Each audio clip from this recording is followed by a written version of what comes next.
Assalamualaikum warahmatullahi wabarakatuh. Yang kami hormati Bapak Dr. Doni Permana, MSI, selaku dosen pengampu pada mata kuliah Teori Keputusan, dan teman-teman sekelompok yang mengikuti presentasi pada kesempatan kali ini.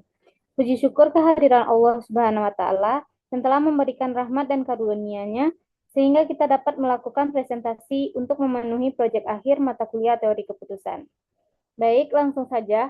Pada kesempatan kali ini, kami akan mempresentasikan hasil proyek kami yang berjudul Weighted Sum Model yaitu atau WSM bersama dengan teman sekelompok saya yang beranggotakan saya sendiri Melisa Rahmadani dengan NIM 2333731 dan teman saya Rizka Amelia Putri dengan NIM 2333736 beserta Hanifa Astia dengan NIM 2333744.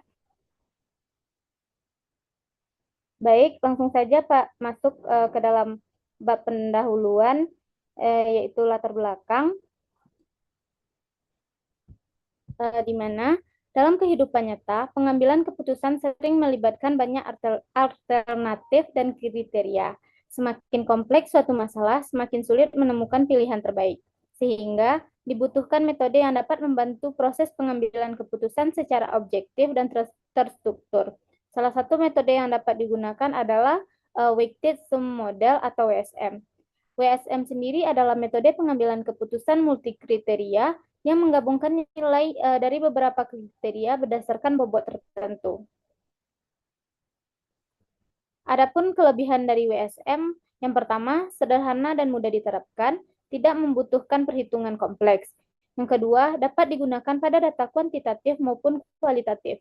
Yang ketiga, fleksibel, pengambilan keputusan menyesuaikan bobot dan kriteria berdasarkan preferensi peneliti. Adapun kelemahan dari WSM yaitu sensitif terhadap penerapan bobot. Penentuan bobot yang tidak tepat dapat mempengaruhi hasil. Adapun rumusan masalah dalam penelitian ini yang pertama, apa yang dimaksud dengan metode Weighted Sum Model atau WSM dalam pengambilan keputusan multikriteria? Bagaimana langkah-langkah penerapan metode WSM dalam menyelesaikan masalah pengambilan keputusan? Yang ketiga, bagaimana cara menghitung skor akhir dalam metode WSM dan bagaimana interpretasinya? Yang keempat, bagaimana metode WSM membantu menghasilkan keputusan yang objektif dan adil? Adapun tujuan penelitian, yang pertama menjelaskan konsep dan prinsip dasar dari metode Weighted Sum Model yaitu WSM dalam pengambilan keputusan. Yang kedua, menguraikan prosedur atau langkah-langkah penerapan metode WSM secara sistematis. Yang ketiga, menghitung dan menghasilkan hasil skor dari alternatif-alternatif berdasarkan kriteria dan bobot yang telah ditentukan. Yang keempat, mengevaluasi kelebihan metode WSM dalam menghasilkan keputusan yang rasional dan terukur. Selanjutnya, bagian kajian teori akan dijelaskan oleh Hanifa Askia. Kepada Hanifa dipersilahkan. Baik, terima kasih moderator. Di sini saya akan menyampaikan kajian teori dari model WSM.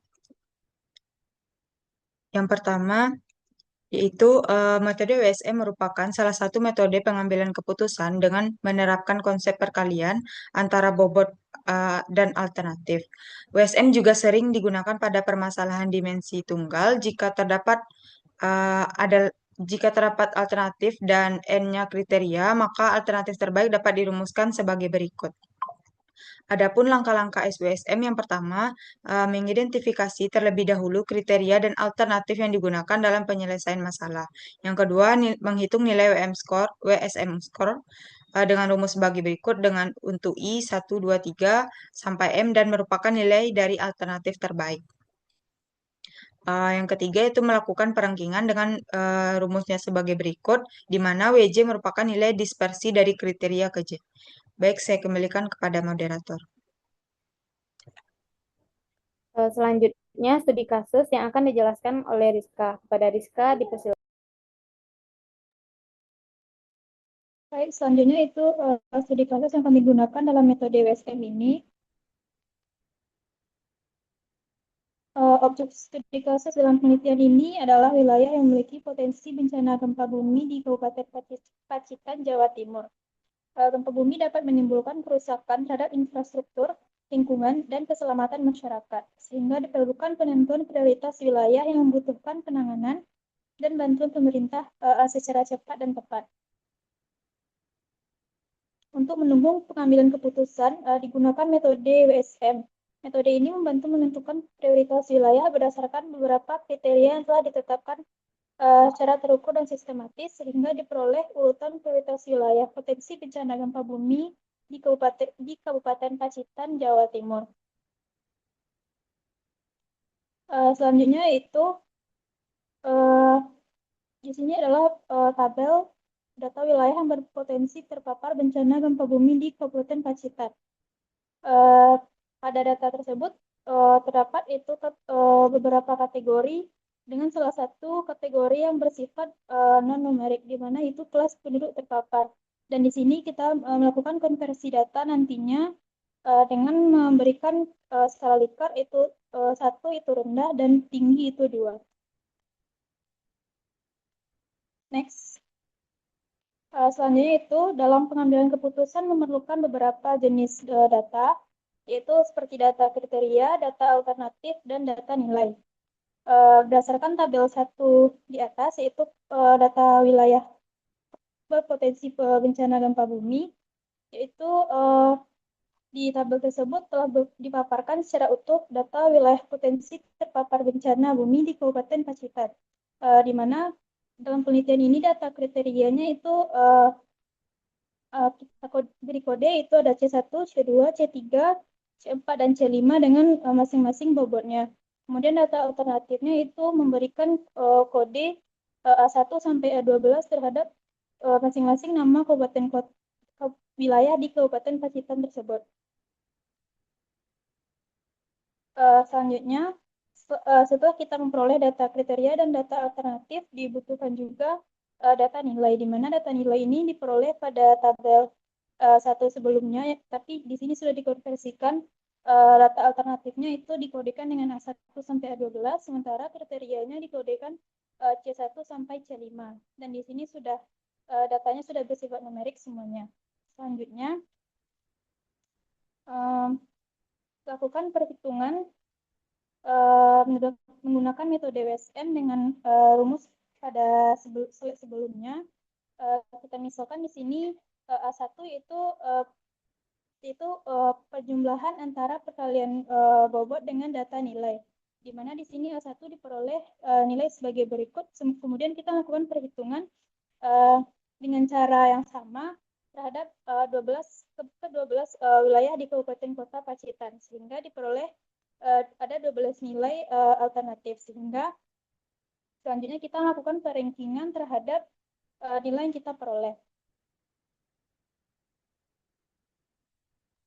Nah, setelah kita selesai melakukan perhitungan dengan metode WSM, diperoleh masing-masing nilai untuk ke-12 wilayah di Kabupaten Pacitan, di mana berdasarkan hasil perhitungan dengan metode WSM, wilayah dengan nilai tertinggi memiliki prioritas penanganan bencana yang lebih besar. Kecamatan Tulakan memperoleh nilai tertinggi sebesar 2.642,35, sehingga menjadi prioritas utama penerima bantuan bencana gempa bumi. Selanjutnya itu diikuti Kecamatan Pacitan dan Tegalombo yang juga memiliki tingkat kerentanan yang tinggi. Sementara itu nilai terendah itu Kecamatan Pingkuku, sehingga menjadi prioritas yang terakhir. Hasil perankingan ini dapat membantu pemerintah dalam menentukan prioritas penyaluran bantuan dan mitigasi bencana secara lebih tepat sasaran di Kabupaten Pacitan. Saya serahkan kembali kepada moderator. Baik, selanjutnya kesimpulan yang akan dibacakan oleh Hanifah. Kepada Hanifah dipersilakan. Baik, terima kasih moderator. Adapun kesimpulan yang dapat kami ambil dari metode WSM ini, yang pertama itu adalah WSM adalah salah satu metode pengambilan keputusan multikriteria yang digunakan untuk menentukan alternatif terbaik berdasarkan beberapa kriteria yang telah diberikan bobot sesuai tingkat kepentingannya. Metode ini bekerja dengan cara mengalihkan setiap nilai kriteria dengan bobotnya, kemudian menjumlahkan seluruh hasil perkalian tersebut untuk memperoleh nilai skor akhir dari setiap alternatif. Alternatif ini dengan nilai tertinggi dianggap sebagai pilihan atau prioritas terbaik. Dalam penerapannya, WSM ini dapat digunakan untuk berbagai permasalahan pengambilan keputusan seperti penentuan prioritas wilayah penerima bantuan di Kabupaten Pacitan. Melalui metode ini, setiap wilayah dinilai berdasarkan beberapa kriteria. Yang pertama, jumlah penduduk terpapar, penduduk disabilitas, penduduk miskin, dan jumlah penduduk usia rentan, serta kelas penduduk terpapar. Hasil perhitungan WSM ini menghasilkan urutan prioritas wilayah yang dapat digunakan sebagai dasar pengambilan keputusan dalam penyaluran bantuan, mitigasi bencana, dan penanganan wilayah terdampak secara lebih objektif dan tepat sasaran. Baik, saya kembalikan kepada moderator. Baik, sekian presentasi dari kelompok kami. Jika ada dan salah, kami mohon maaf. Assalamualaikum warahmatullahi wabarakatuh.